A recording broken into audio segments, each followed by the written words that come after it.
네, 이어서 해외 증시 전문가분 모시고 말씀 이어가 보도록 하겠습니다. 멀린 78의 이민우 대표 자리해 주셨습니다. 안녕하세요. 안녕하십니까? 네, 간밤에 뉴욕 증시 또 약세로 마감을 했습니다. 근데 기술주 같은 경우는 그냥 약보합 정도로 마감을 했네요. 예, 그렇습니다. 그 3대 지수 모두 다 약세를 보이면서 마감을 했는데 이게 지난주에 그게 많이 하락을 했고 그거에 대해서 이제 강한 반등을 했지 않습니까? 이제 강한 반등에 대한 그 어떤 이제 또 반대작용이라고 좀 볼 수가 있을 것 같습니다. 이제 장 초반에는 이제 상승을 하는 듯하게 보였지만 이제 중간에 좀 흐르기 시작해서 약세로 끝났는데 이게 뭐 어떤 의미가 있다기보다는 그냥 이제 많이 올랐으면 하루 좀 많이 내려가고 또 많이 내려갔으면 하루 올라가는 그런 일비를 하게 만드는 그런 수준인 것 같고요. 그냥 이제 시장 참여자나 기관이나 다 투자자들이 그 앞서서 말씀하신 대로 좀 바라보고 있는 것 같다 이런 생각이 좀 들고 안전자산 같은 거에도 약간 좀 관심을 가져가는 게 아닌가 그 자산을 좀 포트폴리오를 좀 분산을 해가면서 그 나눠가는 게 아닌가 이런 생각이 좀 듭니다. 네. 전반적으로 봤을 때는 그 기술주는 뭐 강보합을 좀 보였고요.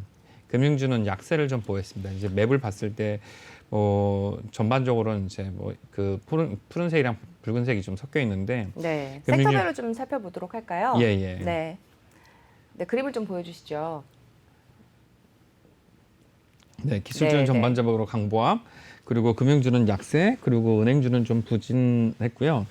헬스케어랑 백신 관련주가 약세를 보였는데 그동안 실적이 좀 좋았었고 백신 관련주 중에서는 이제 모더나와만 그 좋은 소식이 좀 있어서 말씀하신 대로 그 10대 청소년에 대한 것과 그 우리나라와 어떤 협업에 대한 부분에 그런 부분이 있어서 이제 좀 강세를 좀 보였고요.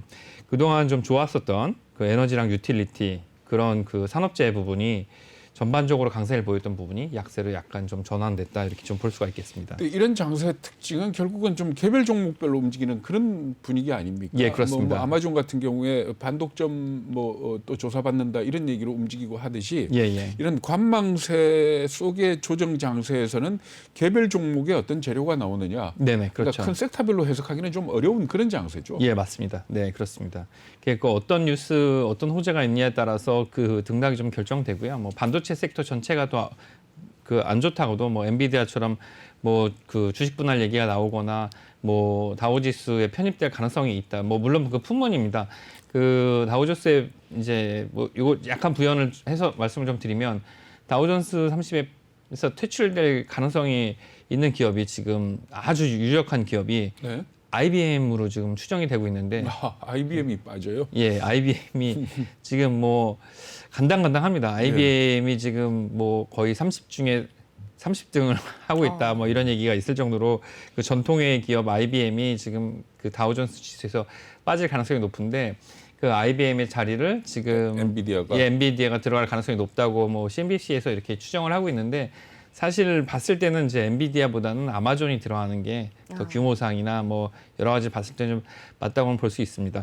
근데 이제 전반적으로 그 말씀하신 대로 반도체 섹터가 좀 빠질 때도 엔비디아가 실적도 좋고 뭐 그 분할 소식이 있을 때는 반도체 전체가 빠지더라도 엔비디아는 급등하는 그런 모습을 보이니까 업종과 함께 개별 종목의 어떤 그 재료가 더 크게 작용하는 시장이라고 좀 볼 수가 있겠습니다. 그 IBM이 다우 30에서 빠지면 정말 참 역사적인 일이 될 것 같아요. 그렇죠. 예, 이제 뭐 화무 11홍이라고 네. 해야 되는지. 네. 네. 뭐 저희 또 앞에서도 테이퍼링 얘기를 잠깐 나눴습니다만은 아무래도 이제 좀 부진했던 4월 고용 보고서 이후에 네. 또 연준 의원들이 테이퍼링 논의가 시기상조다 이런 입장을 좀 이어가고 있잖아요. 예, 이 부분에 대해서 그렇습니다. 어떻게 보세요? 예, 테이퍼링 얘기는 뭐 요 근래 이제 가장 많이 나오는 얘기 같습니다. 이제 테이퍼링 얘기를 말씀을 좀 드리기 전에 연준이 가지고 있는 통화 정책 두 가지가 양적 완화와 금리의 측면 두 가지가 있지 네. 않습니까? 근데 금리는 사실 맨 마지막 카드고 금리가 너무나 강력하기 때문에 물가 인상이 그 인플레이션이 아무리 온다고 하더라도 뭐 연준은 그거에 대한 대응책이 있다 이렇게 얘기를 하는 것 같은데요. 양적 완화 지금 1,200만 불 그 1,200만 불? 예, 예, 그 어떤 1,200억 불. 1,200억 불의 그 채권 매입과 MBS 매입을 진행하는 프로그램을 줄이기 전에 절차가 좀 있는데 그 절차는 테이퍼링을 일단 논의를 합니다. 그 그렇죠. 테이퍼링에 그 연준에서 테이퍼링을 어떻게 하겠다고 뭐 이 테이퍼링을 공식적으로 논의를 하고 그 논의가 시작이 돼서 결정적으로 그 연준 그 이제 6명이죠. 지금 공석이 됐으니까 연준 이사의 6명과 12개 연방은행 총재들이 결정적으로 얘기를 하게 되면 이게 아무래도 그 언제쯤 하겠다고 발표를 하게 되겠죠. 그러니까 이 일정을 발표를 하겠죠. 예, 네. 일정을 발표를 하게 되고 그러니까 논의 시작과 일정 발표도 어느 정도 이 시간 차가 있는 걸로 봐야 되는 거죠. 예, 그렇습니다. 예, 그래서 일정을 발표를 하고 나서 다시 실시를 할 때도 거기서도 상당한 일정의 네. 어떤 시간차가 좀 있을 거라고 보여지는데 여기 전제 조건이 고용 지표랑 물가 상승률을 계속 들고 있습니다. 근데 이제 고용 지표랑 물가 상승률을 얘기하는데 충분히 지금 이걸 회복하지 못했고 이제 이 물가 상승 같은 경우는 일시적이다. 이건 이제 투기적 수요도 있고 뭐 원재료나 기저효과도 있다. 이렇게 얘기를 네. 하는데 여기 가장 큰 이유는 고용 지표 같은 경우는 이제 이 팬데믹 이전에는 네. 4%나 4% 이하의 실업률을 보였었는데 지금 여전히 6%고 물가 상승률도 이 분기 단위로 봤을 때만 높은 거지 전반적으로 봤을 때는 아직 높은 수준이 아니다 이렇게 얘기하고 있는데 그럼 테이퍼링 같은 경우 이제 통화 정책은 시행부터 이제 효과가 나타나는 데는 굉장히 큰 그 어떤 그 시간차가 있지 않습니까? 네. 근데 지금 뭐 연준에서 하는 그 FOMC는 1년 그 8번 열리는데 그럼 언제 할 것이냐 이런 추정이 뭐 가능할 텐데 그 뭐 시장도 그렇고 제 생각도 그렇고 그 우리 흔히 이제 뭐 가장 그 이제 이 시장에서 많이 시선이 좀 벗어나 있지만 중요한 것으로 보고 있는 잭슨홀 미팅 때 그렇죠. 예. 8월이죠. 예. 그러니까 이제 휴양지에 모여서 뭐 보통 이제 1박 2일로 이런 토론을 하는데 잭슨홀에서는 이제 휴양지에 모여서 더 길게 얘기를 하지 않습니까? 그리고 근데 뭐 다른 나라 중앙은행 총재들도 또 오잖아요. 예, 네. 다른 나라 중앙은행 총재들도 모이고 하니까 그때 전반적으로 다른 나라 경기들, 특히 주요국 경기들에 대한 얘기도 하고 사정도 좀 듣고 나서 그때 언제쯤 하기로 결정을 하지 않을까 이런 생각이 좀 들고요. 그러면 저 지난번에 파월 의장이 뭐라고 얘기를 했는가 하면 2013년의 예를 따라갈 것이다 네네. 라고 얘기를 했는데 그때 테이퍼링 얘기가 나오고 테이퍼링 들어가기까지 6개월 정도 걸렸지 않습니까? 예, 그렇죠. 그러니까 8월에 만약에 잭슨홀 미팅에서 테이퍼링에 대한 얘기를 한다면 네네. 결국은 내년 한 2, 3월 뭐 이렇게 볼 수도 있는 겁니까? 예, 그렇죠. 그때 만약에 논의를 해서 결정을 한다면 그렇게 될 수가 있을 것 같고요. 네. 만약에 논의를 시작해서 테이퍼링을 언제쯤 하기로 결정을 하고 발표를 하겠다 하면 그 발표는 뭐 9월이나 12월 뭐 이렇게 될 수도 그렇겠죠. 있겠죠. 네. 그러면 테이퍼링은 이 아마 지표에 따라서 내년 초나 아니면 내년 뭐 2분기. 예, 2분기쯤에 지금 시장에서 얘기하는 것보다 좀 더 늦게 될 수도 있을 거라고 좀 보여집니다. 예. 네. 뭐 고용이라든지 실업률 같은 경우는 어떻게 그대로 예. 뭐 가야 된다고 보세요? 예, 어떻게 해요? 지금 고용 지표는 계속 좋아지고 있는데 일단 문제는 이제 주간 실업 수당도 뭐 이제 50만 밑으로 내려왔고 예, 실업률도 지금 6%대인데 이것도 더 내려올 거라고 보고 있는데 일단 뭐 그 주정부에서 뭐 중앙정부랑 주정부에서 주는 보조금도 이제 거의 다 끝났고 이제 돈이 다 떨어지고 있기 때문에 그게 9월 6일까지인가? 예, 그렇습니다. 연방 정부가 그러니까 추가 실업수당 300불씩 주는 게 예. 9월 6일에 끝나는 거예요. 예, 9월 달에 예. 근데 그거를 받는 게 오히려 이제 시장에 나와서 일을 하는 것보다 더 낫다 뭐 이런 사람도 있기 때문에 실업률의 저하는 그렇게 급격하게 내려갈 것 같지는 않은 것 같고요. 일단 이 진짜 문제는 사람을 좀 못 구하고 있는 거죠. 사람을 못 구하고 있는데 이 일자리들이 이제 미국의 가장 대표적인 서비스 업종에 대한 부분이고요. 접객, 음식점 뭐 이런 것들.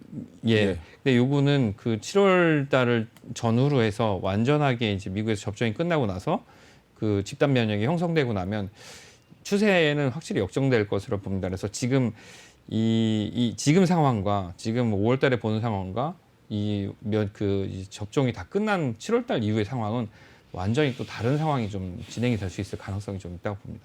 그러니까 7월 이후에 지표가 상당히 의미가 있다. 예, 그렇죠. 그런 의미에서 그렇게들 지적을 하는 거죠. 예, 맞습니다. 네. 네. 네. 앞서서도 김기상 앵커님과 또 주택 가격에 대해서 말씀을 좀 나눠봤는데요. 네. 주택 가격 뭐 지금 거품이다 뭐 이런 얘기도 있는데 어떻게 보시나요? 지금 거품이 이제 이게 주택 가격만 거품인지는 사실 잘 모르겠습니다. 이게 그 거품이라고 얘기한다면 급등한 자산 중에 대표적 자산이 뭐 도지코인이나 이런 그렇죠. 코인류가 뭐 엄청나게 올랐지 않습니까? 이게 뭐 그런 얘기를 합니다. 뭐 10년 전에는 애플을 사고 뭐 15년 전에는 아마존을 사고 뭐 작년 같은 경우는 테슬라를 사고 3개월 전 같으면 도지코인을 샀을 것이다. 예, 그런 얘기를 합니다. 그렇게 했으면 뭐 내가 이 일을 하고 있지는 않을 텐데 뭐 이런 얘기들을 이제 밥 먹으면서 그렇죠. 많이들 네. 할 텐데요. 네. 그 미래는 알 수 없는 거 아닙니까? 이게 거품인지 아닌지. 근데 이제 주택 가격 전체를 봤을 때 지금 이제 수급 불균형이 좀 있어서 제가 전지적으로 좀 봤습니다. 이제 연방준비 그러니까 그 연준 그 자료를 제가 가져왔는데요. 저게 회색 줄 2개가 저기입니다. 그 회색 앞에 있는 회색 줄은 그 닷컴 버블 때 리세션이 왔을 때고요. 중간에 회색 줄 그 두꺼운 거는 이 금융위기 이후입니다. 서브프라임 모기지 사태 때. 예, 맞습니다. 네. 예. 근데 이제 그 주목해야 될 것은 뭐 모든 자산이 우상향하고 있으니까 그 올라가고 있는 거는 어쩔 수가 없다. 뭐 이렇게 볼 수가 있는데 네. 서브프라임 모기지가 오기 한 1년 전에 이 기울기가 상당히 가파르게 올라갔는데 지금 맨 오른쪽에 있는 노란 부분이 지금 최근에 지금부터 1년 전입니다. 이제 작년 그 코로나 팬데믹이 터지고 나서 그러니까 하반기부터인데 그 기울기가 굉장히 가파른 편이고요. 네. 오히려 그 기울기는 그 서프라임 모기지 직전보다 약간 더 가파른 상태이고 이게 전 지역이고 이제 그 미국 주요 도시 20개 도시를 봤을 때는 이제 전반적인 상승폭은 더 크고 그 기울기 폭이 더 올라간 가파른. 걸로 네. 그걸로 볼 수가 있습니다. 근데 이렇게 볼 수는 없나요? 사실 서브프라임 모기지 이 사태 같은 경우에는 집값 자체가 떨어져서 문제가 된 건 사실이지만 그 모기지를 가지고 금융 상품화해서 예, 그렇죠. 그러니까 이 저신용 상품 때문에 문제가 생겼던 거 아닙니까? 예, 맞습니다. 근데 예. 그런 위험은 지금은 없잖아요. 예, 그런 위험은 없죠. 네, 그러니까 금융에서 투기적으로 금융기관들이 서브프라임 모기지를 가지고 장난을 치다가 결국 그 사태가 왔는데 네네. 지금은 그건 없으니까 집값이 또 급락할 거다라고는 보기 좀 어려운 거 아닌가요? 예, 그 차이가 가장 크죠. 네. 그 이제 어떤 금융위기를 부르는 호칭하는 이름 자체가 서프라임 모기지니까 네, 네. 프라임 모기지가 아니고 서프라임 네. 모기지 때문에 발생한 문제고 또 그게 그때 당시에는 LTV라는 개념이 전혀 없었는데 그렇죠. 예. 지금은 LTV라는 게 이제 뭐 그나마 있지만 그래도 우리나라보다는 상당히 완화된 측면이 근데 어쨌든 걔네들은 모기지라는 자체가 이 수요자 입장에서 볼 때는 네네. 장기적으로 내가 한 달 얼마 갚는다는 게 딱 정해져 버리는 거 아닙니까? 그렇죠. 예, 그러니까 예. 사실 금리가 올라가더라도 이 사람들이 무는 돈이 더 늘어나는 건 아니지 않습니까? 예, 그렇습니다. 네. 예, 지금 뭐 그 미국에서 모기지로 집을 사게 되면 거의 1%대 금리, 그렇죠. 2%대 이하의 금리로 집을 사게 되니까 그 이제 물가 상승률보다 사실 낮은 거기 때문에 네.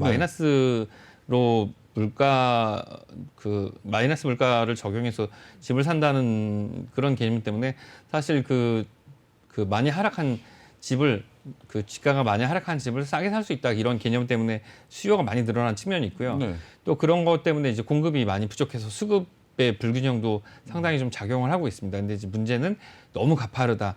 이래서 너무 가파르고 이 주택 시장의 규모는 전 지역이고 전 그 시장 참여자, 전 국민이기 때문에 이런 어떤 그 뭐 코인류나 아니면 이런 어떤 특정 자산처럼 부분적이지 않고 전국을 대상으로 하기 때문에 그래서 그게 좀 우려가 된다 이런 문제로 보이십니다. 집값 문제 때문에 그 백악관에서도 한마디 했더라고요. 예. 젠사키가 한 얘기를 보니까 결국은 공급을 늘려야 되는데 예, 이 예. 부분에 뭐 관심을 두고 있다 이렇게 얘기를 하더라고요. 네, 그러니까 결국 우리하고 똑같은 비슷한 것 같은데 네네. 결국은 집에 대한 수요는 있는데 원자재가 오르고 뭐 네네. 가격도 오르고 그래 놓으니까 사람들이 네. 이 신규 공급이 안 돼 가지고 예, 예. 집값이 오른다 이렇게 보고 있는 것 같아요. 예, 그렇습니다. 네. 네. 이 자산 가격 전체가 다 오르고 있는데 이 자산 가격이 상승하는 거에 대한 그 논란은 계속 좀 지속될 거로 좀 보여집니다. 이 부동산 부분에서. 네네. 예, 네. 그렇습니다.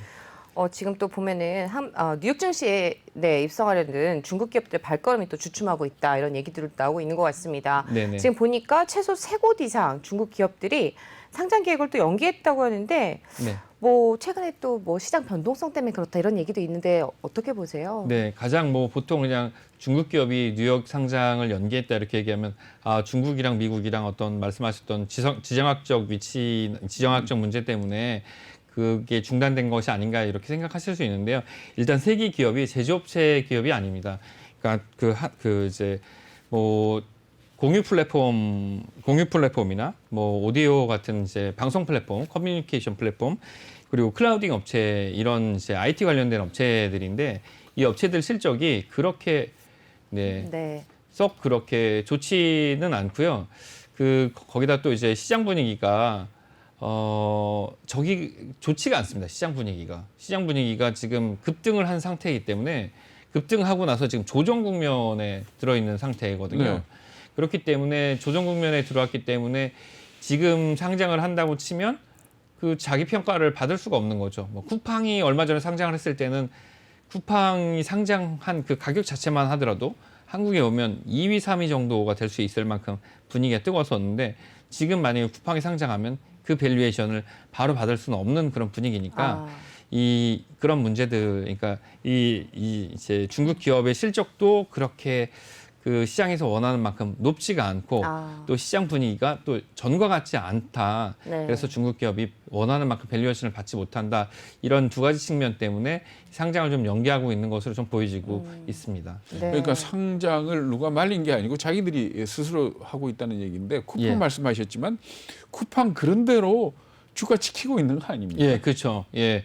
어떻게 보면 뭐 미래 가치를 그대로 반영하고 있는 네. 거죠. 사실 한국에서는 굉장히 냉정하게 이익을 못 내면 그게 그대로 반영이 될 텐데 네. 미국에서는 그게 뭐 아마존이나 뭐 애플처럼 아니면 테슬라처럼 적자 뭐 그냥 10년 이렇게 가도 미래 나중에 가치로. 예, 네. 어떻게 될지 모른다 뭐 이렇게 볼 수 있으니까요. 네. 네. 그래서 너도 나도 이제 미국에 상장을 하려고 하는데 마켓컬리도 마찬가지잖아요. 예, 그렇습니다. 예. 네, 어떻게 보면 쿠팡이 제일 좋은 예시가 된 것 같기는 한데 네네. 지금 마켓컬리도 만약에 이런 상황이라고 하면은 연기를 하는 게 맞지 않나라는 생각도 좀 들거든요. 예, 지금 뭐 그렇게 된다라면 마켓컬리도 네. 제대로 된 밸류에이션을 받는다 그러면 좀 연기를 하고 지금 뭐 이게 지금 조정이라기보다는 이제 관망 국면을 좀 그렇죠. 들고 있는 것 네. 같습니다. 그렇죠. 네.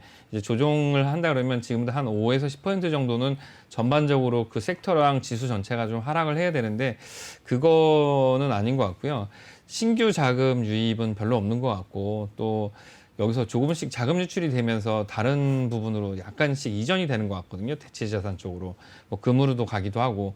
근데 이런 상황에서 상장을 한다 그러면 제대로 된 밸류에이션을 받기는 원하는 밸류에이션을 받는 것은 좀 어렵다고 좀 보여집니다. 네. 난 아니 앞에서 그 우리 이 장앵카가 소개했던 블랙록 보고서 있지 않습니까? 예, 네. 그러니까 결국은 주가의 변곡점을 만들어내는 거는 인플레이션이 아니고 네. 지정학적 요인일 가능성이 크다. 예. 이 부분에 대해서 전 굉장히 정말 격하게 동의하는데 네. 어떻게 보세요? 상당히 큰 요인이 있죠. 보통 이런 대변역이 일어날 때는 그 대변역이 일어날 때 우리 이제 교과서에서 배울 때 금리나 이런 금융시장이나 경제적 여건이 변할 때 이제 2, 3년 단위로 변할 때는 이제 키친 파동이라고 얘기하고 네.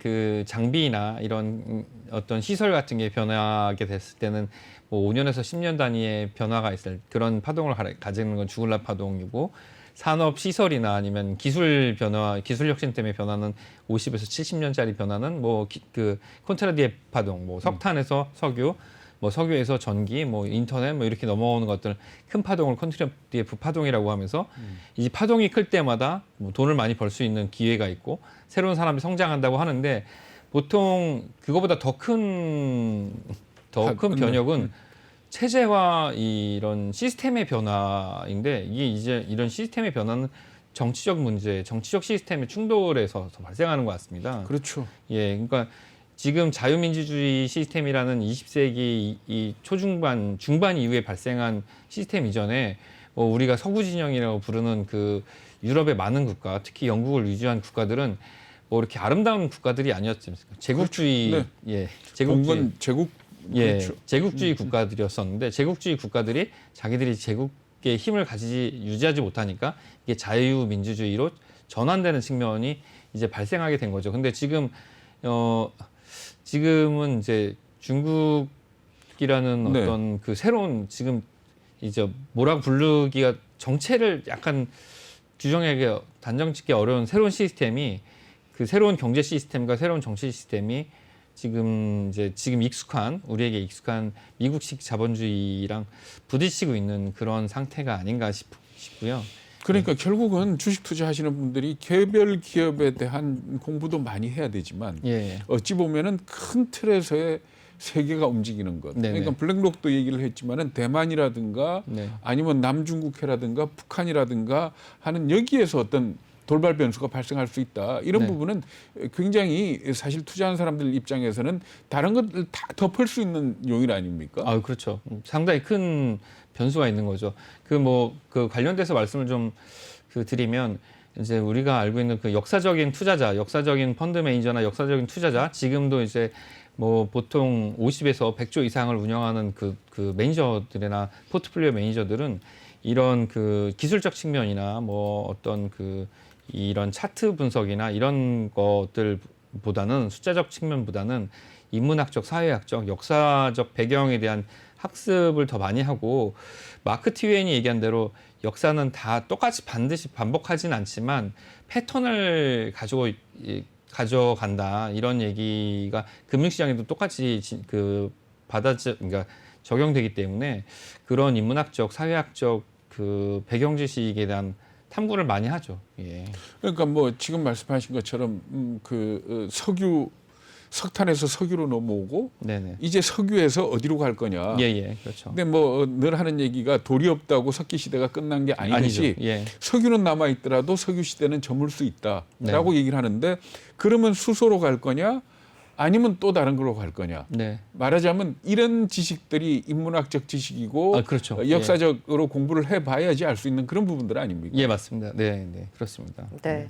지금 저희 시청자분 중에 한 분께서 저 앞서서 이제 백신 얘기를 좀 했잖아요. 네. 이제 모더나 이번에 또 임상 또 성공하면서 4사 백신이 청소년에게 100% 효과가 있다.